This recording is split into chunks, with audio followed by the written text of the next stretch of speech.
Shalom, shalom. Napesi bino nyonso mbote na kombo na Yesu Kristo. Tika ete kolo Yesu Kristo apambola bino bisika nyonso bozolanda biso.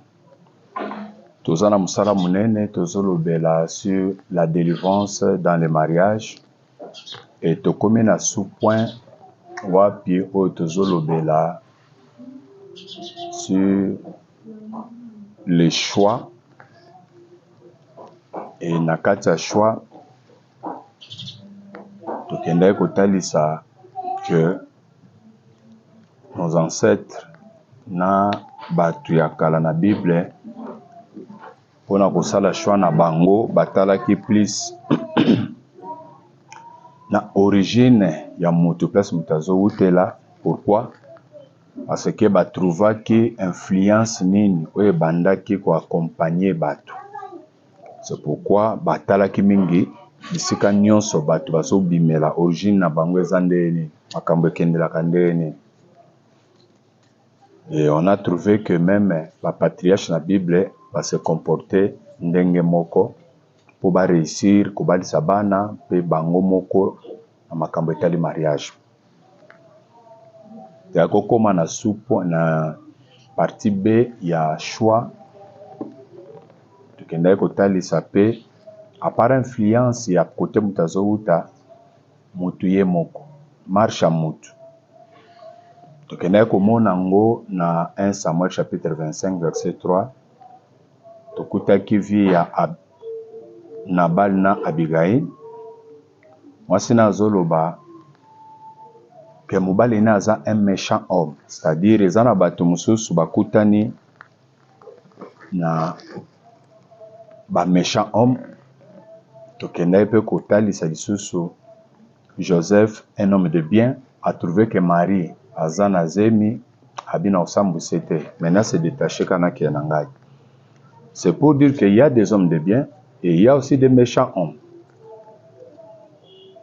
C'est vice versa, il y a aussi des femmes, de bonnes femmes et il y a aussi de mauvaises femmes. Et na kati ya bonne femme tozomona Abigail ye moko bazoloba était une femme de bon sens. Il y a des femmes de bon sens, femmes de bien, il y a aussi de mauvaises femmes. Baso bon sens ezalaka te et ça existe. Je sais que j'avais touché place bato batuninga mingi, na touché ka bana mibali. Eza pe na bana basi ya mabe bazali.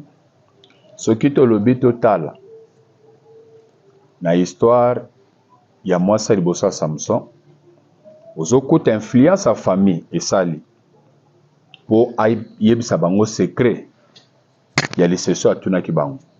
Influence ye ba influence ye ti a posé acte wana. Samson apesi secret pa teki yango. Deli la même chose. Ba influence ye.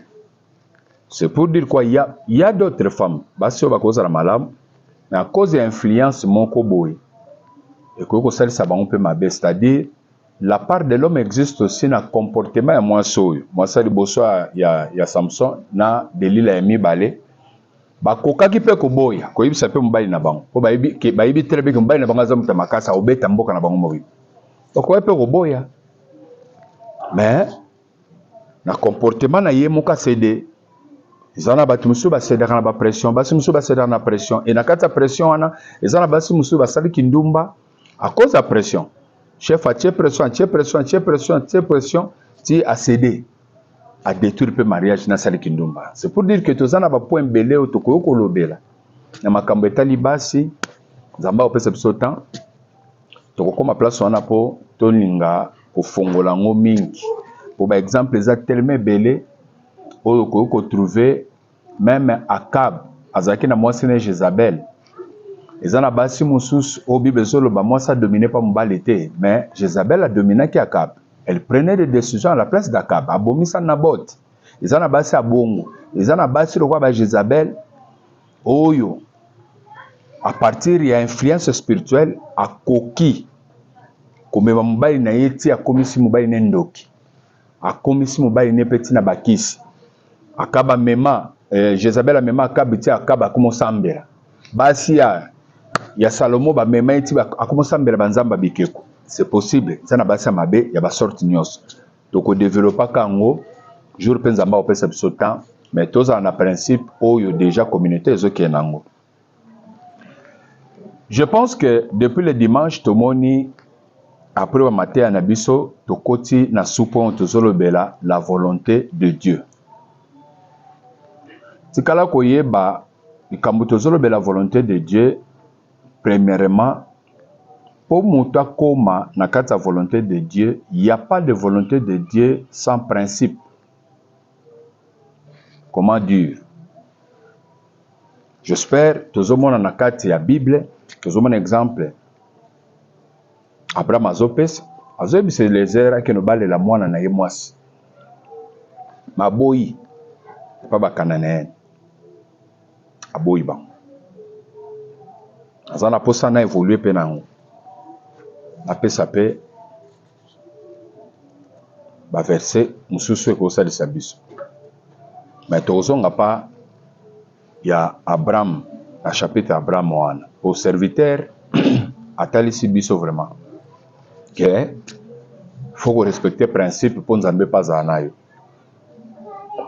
Oh, libale uti pa nzambe. Libale uti pa batamukilité, libale uti pa nzambe. Et nzambe mutasali libale. Et le kola libala uti pa nzambe volonté nzambe za pe na kati ya mariage. C'est pour dire que la volonté de Dieu existe.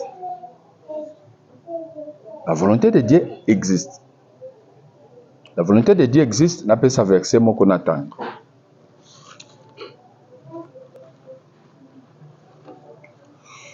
Nazotanga verset moko pour to évoluer. Esaïe to zongela kango sima pour te faire comprendre que volonté nzambe ezalaka.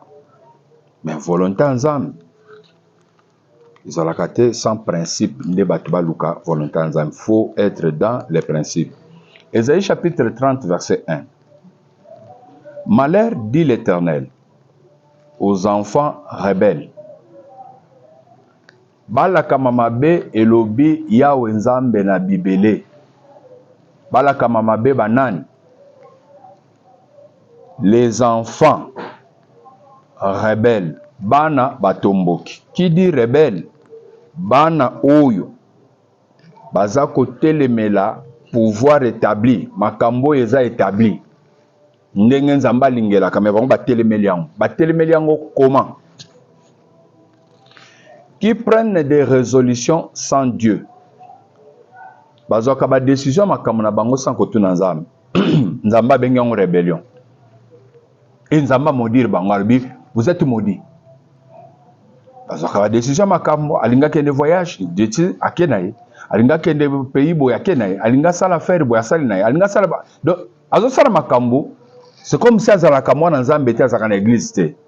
Et nzamba zolo bapona bato wana nyonso. Malédiction landabang, malheur landabang. Qui prennent des résolutions sans moi. Qui dit résolution, c'est-à-dire bazoaka ba décision. Azoaki décision songo, la qui décision songo. Na kata ba décision, koba la pesa décision. Qui prennent des résolutions sans moi et qui font des alliances sans ma volonté. Na kata ba alliance, okuti mutu alobi to yo kana to no sala ba faire boy, to yo kana poto sala boy. Mais boto ni nzambe te. Bozo kono sala alliance yo za mwana nzambe, ozaka na alliance de na nzambe. Okono sala alliance tu ni nzambe te. Ndebi sika Joshua sala erreur. Ya koyokana na ba Gabaonite, bata Gabaon. Nde erreur sala melaye, ebotela problème. Ebota problème. Soka tuna kanzam, zamani ga yebise, baba baza binemi bazaka liboso. Qui font des alliances sans ma volonté. Koba les alliances, mobimbo to sali entre moi na mbali. Et na kati alliance wana, mobala zo linga mwasi na ye, ndenga milinga ka ye moko, ndenga linga ka Yesu, mwasi zo respecter mbali na ye, ndenge a respecter ka Yesu.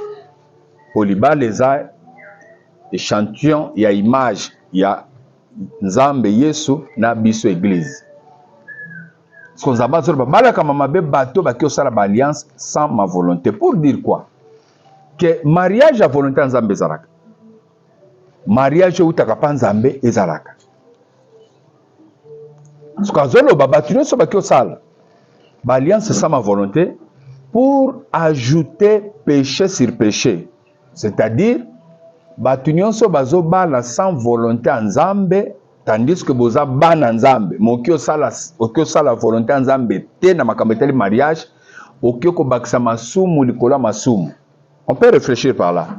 Si les versets ezokende olobake pour ajouter, pour accumuler péché sur péché, autrement dit, le salaire du péché c'est la mort. C'est que bateau baza dans l'église, ceux qui basali l'erreur yakobala sans volonté en nzambe, c'est que bamilukeli pe elifelo, bamilukeli en faire à cause yakosala alliance, il y a institution divine à mariage sans volonté en nzambe. Donc pour progresser, on va comprendre. C'est-à-dire, mariage, volonté de Dieu existe. Mais pour toi arriver que tu as volonté en nzambe, banani nde bazana droit ya koya ko lukasko volonté en nzambe. C'est ça la question. Ma question c'est que tout. Et tout ce que vous comprenez. C'est ça la bonne question qu'on doit se poser. C'est ça la question que tu dois te poser. Comment y parvenir? Un jour de comment comment kokoma na niveau 1. Alors pendant to koma na niveau ya koyeba volonté nzambe, banani bazana droit oyo koko permettre bango po batu na volonté nzambe. Bato oyo bazana kati ya principe. Premier principe eza nini? Jamais koko lukoke no tuna nzambe likambo soko zana no mwana nzambe te pona eloko wana nzambe aloba nini. Pourquoi? Parce que na likambo teli mariage nzamba aloba eloko moko alobi ko boko bala ba païen te. Sko païen moko a termine boso na yo nde yo ko ke no tuna nzambe. Non. Déjà ça tombe. Oko tuna nzambe te. Po bozana kati ya principe te. Natangaka deux versets eza introduction et permettre de se évoluer. Na bandi na 1 Corinthiens. 1 Corinthiens chapitre 7. 1 Corinthiens chapitre 7 verset 36 nazokita. Bible Zorbani.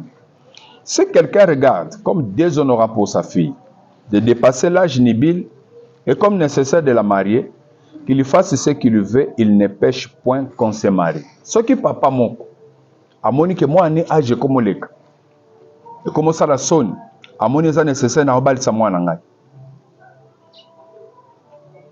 Asala oyo alingi asumu kite. Mwana ndima libala.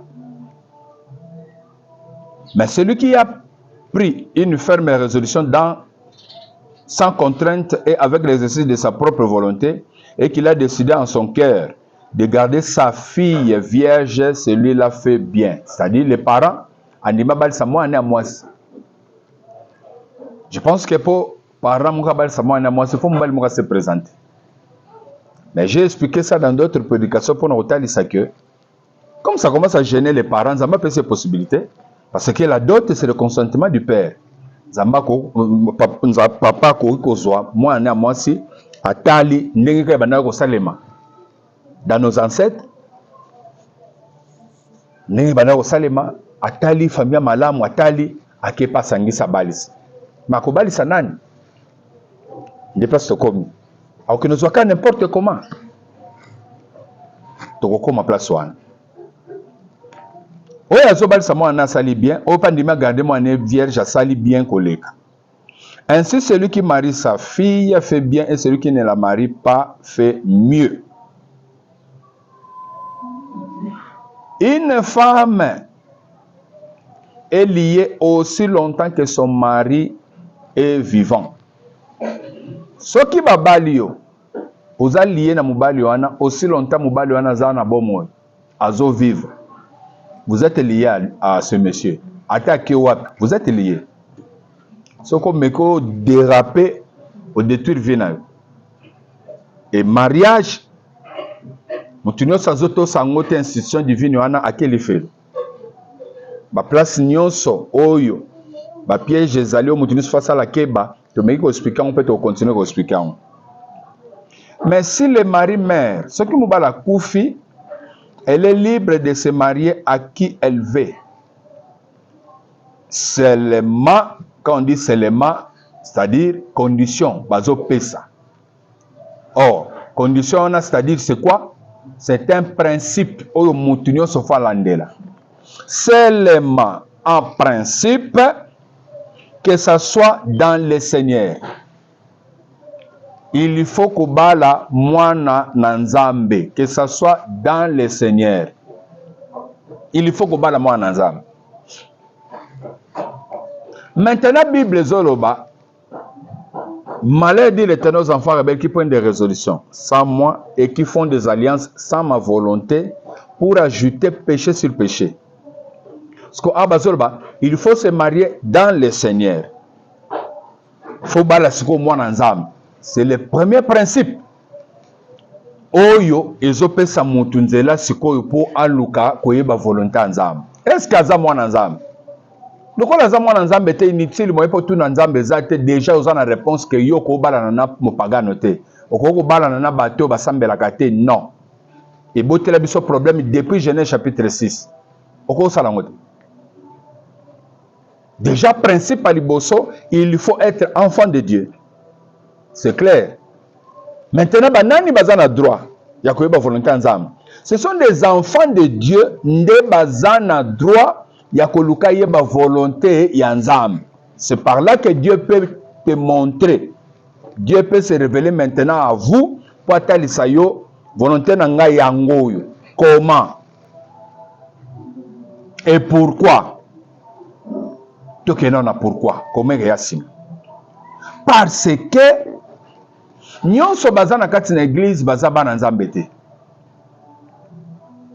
C'est les dieux qui connaissent les enfants de Dieu na kati na église. Nyonso baza na kati na église baza kaka délivré te na sorcellerie na molili. C'est-à-dire zana bato mususu baza na état d'âme mabe baza na biso na kati na église. Moyo yeba bango ezate. C'est par là je soutiens décision à mon père spirituel. Que na église mariage mon côté to fiancé mon côté ko banda sans pour autant pasteur église accordant ayebango po batunyo so baye za ba papa za ba mama baye kokutana koluka nzambe baye kokuta mutu moko a travailler na hôtel wana c'est le pasteur et le pasteur ayebi problème ya tata oyo ayebi problème ya mama oyo ba pasteur ebele tozo ba problème na église. Na moment lingo désorienté moi na wana pa kwea na mabete yake yebisa mutu wana tala kutu pasteur lobi na ngabo. Alors poto tomber na biloko wana te déjà avant makambo na bino salema soki bosibo bo misalela ki yango na église awa accord nango ezate boko bala na wate avant salema faut le kapana nga pasteur pona yebi batunyo so bazar. Et nga pe nazana para responsabilité ya kosambela po bana obino bokobota nde bango nde lobi bakoya kozala ba serviteur bakozala ba beti mbunda ba guitariste ainsi de suite. Soki to veye na mabala te lobi fitira église eza disparu. Église eza pratiquement disparu. Po tokozwa ba ramasi tokozwa ba n'importe qui po azaka mona mama tel mais mona mama tel tellement kamazo sabiso na église tande azo sente ba fille. Mais abala na kati église bango so ute na kati na église mais abala ki nani pe oyo ya abala ki ezala ki penza oyo fazwa. Alors c'est pour dire que le danger existe piège ezali lokola mariage eza bénédiction et bénédiction satana tikela kango facilité te kombe yaka bitumba wana yaka po désorienter mutu po muta koya na échec diable abi ke soko so koya na échec aux yeux oyo sengela kite déjà zuyo mobimba pe azu postérité na yo. Bon nzambe moka lobi qui font des alliances à ma volonté pour ajouter péché sur péché. Ce qui nous appelle ça lobi bon so Satan. Donc Satan se perd déjà ça yambi azuyo mobimba. Vous êtes déjà aye. Vous êtes déjà perdant. Occupez yo te ozo kende na ya ebike na suka oyamba yo, vous ajoutez péché sur péché. Osali volonté nzambe te tandis que ozaki na kati na église. Alors ba danger wana ezali ya kotombe na mutamabe, ba danger wana ezali ya kozala désorienté parce que oluki volonté ya nzambe te. Aujourd'hui nazo suka na place moko awa na pesi verset. Danger zanini landa très bien. Jean chapitre 4. Jean chapitre 4. Verset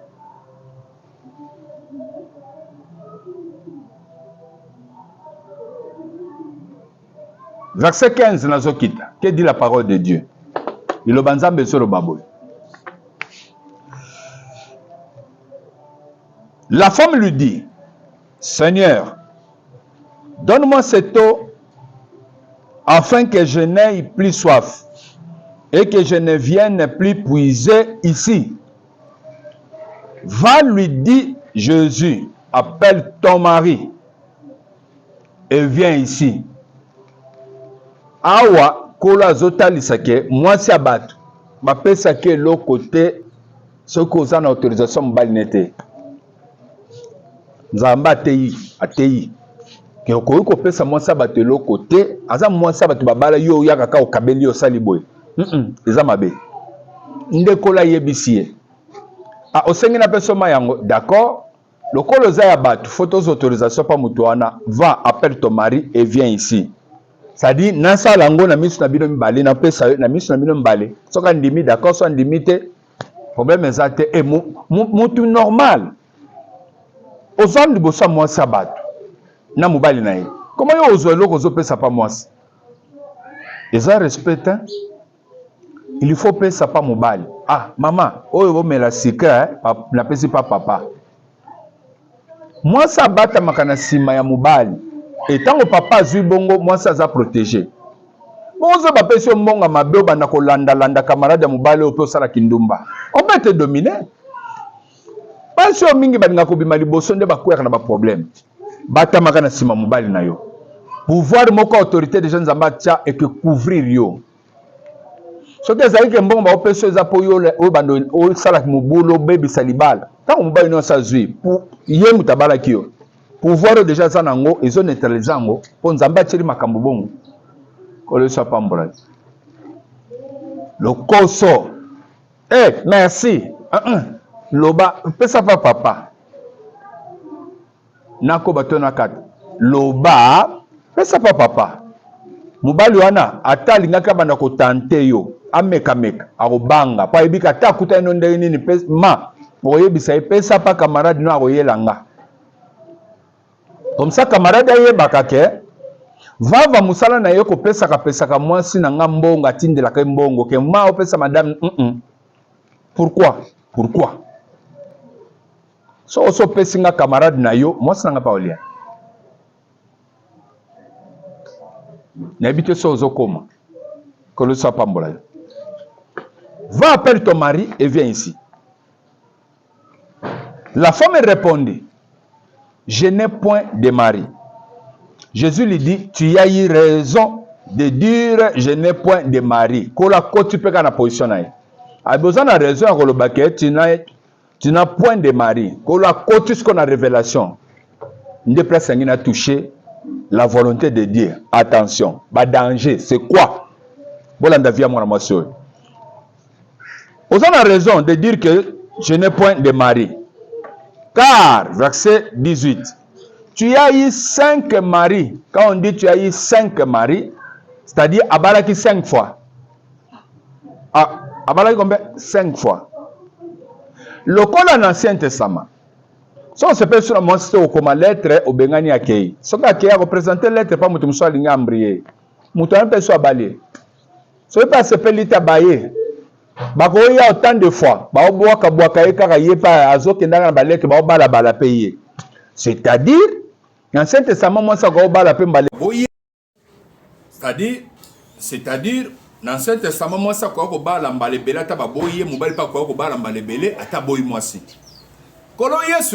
sauvé.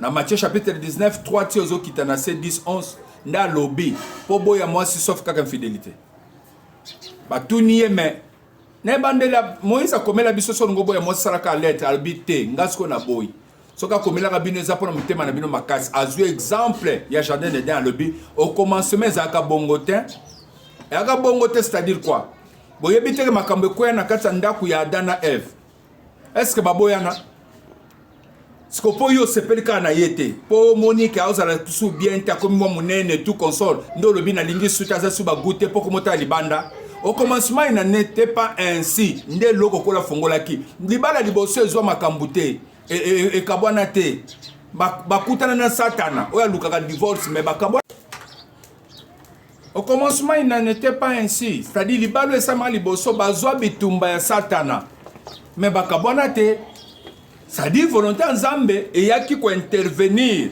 que ba problème ko okoma ke ba se séparer te a intervenir na bitumbo satana ayako tshana kata ndaku ya Adam na Ève nde exemple au commencement ni libale banana Adam na Ève bazwa problème moi ça bota problème à côté li Adam liwa à côté li Adam problème à côté li Adam difficulté à côté li Adam souffrance bon yoka pour moi ça comme munene yoka ya moi si po azobota te yo moi si po na boy bon muto kutu ba kotela ka liwa na ti le lobiso no stozo kufa libale kufa te ko la pèse exemple il n'en était pas ainsi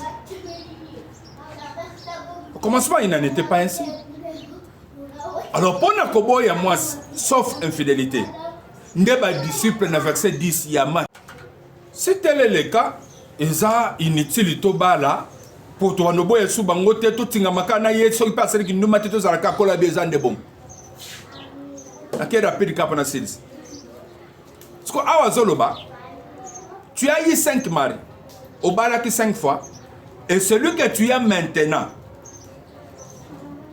Quand tu as eu 5 maris et celui que tu as maintenant n'est pas ton mari.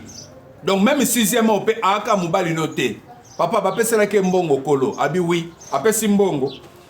Mais aka mubali na yete en cela tu as dit vrai. Nde histoire à Samarie mo bimekenda ko luka Yesu bandimela à partir makambo. Mboka mo bimba village mo bimba bakenda bandimela à partir makambo. En cela tu as dit vrai. Tu as eu 5 maris et celui que tu as maintenant sixième n'est pas aussi ton mari. Pour dire quoi? Principe, il n'y a pas de volonté de Dieu sans principe. Awa bazaban, n'habite chose landa bien. Awa bazaban nzami bazaba yuda. Mais principe landi bang, principe landi bango nini. Que malgré bozala ki bana nzambe, okoka kozwa n'importe qui te, po kaka azape mu yuda. Po Bible lobi, oza libre son bala kufi mais kobala dans le Seigneur. Est-ce que pour dans la carte d'église, nazo n'importe qui? Nde passe na yo place eza omoni okanisa ka frère ayembak sœur ayembak okanisa ka kaza dia kaza boy omoni problème na tuni omoni problème omoni passe oza na mosiko na yebi likamba libala moko je fus témoin tellement koboya kaka kebake no kofundo na ba parquet botelo ba problème que lobi que moi sona zando kiboy bazo yebisa musala nzambe nzelo lingo kota nzamba zotale so oke nzela bitumba vino mobimba okokoka ngote mwana mbala lobi papa na lika mwasi na ngai siko pasteur asani pasteur asambe la tuni nzamba lobi aweze ya kobebe zandoki mais serviteur bazoye bisaye kokenda wa te eza nzela ya bitumba makasi balobele na sagesse soko koti eza bitumba aboyo yoka bi papa na ndimika naki obunda bitumba wana okay kota bitaliot pongana yebiso ka zandoki okeno fundanga baya okanganga obiso ba parquet landaka biso pona mamba Yesu ça va et le lopa zoyo kango azoyo kango ayebi makambo na lobiso alandi ayebi makambo ayo kango. C'est pour dire que bazaba na nzambe mais a tombé na volonté nzambe te a tombé na volonté te pas un mariage oyeza e uti pa nzambe oyo nzamba bongisela ye pour mariage ko uti pa na nzambe destiné par Dieu ezalaka kobala mobali uti pa nzambe mwasa uti pa nzambe awa bali 6 fois makuta na mobala vie na ete mais mutezo notifier ye pa yebisa ko trouver ka mobala vie noté Yesu oya sala libala kolo mokila alobi obali 6 fois makuta nete le danger c'est quoi kozanga kokota na principe attention okotombe libanda volonté nzambe okotombe na piège et que ça l'avantage te pona yo kolo sa pambola yo On se retrouve demain. Merci beaucoup. Ciao.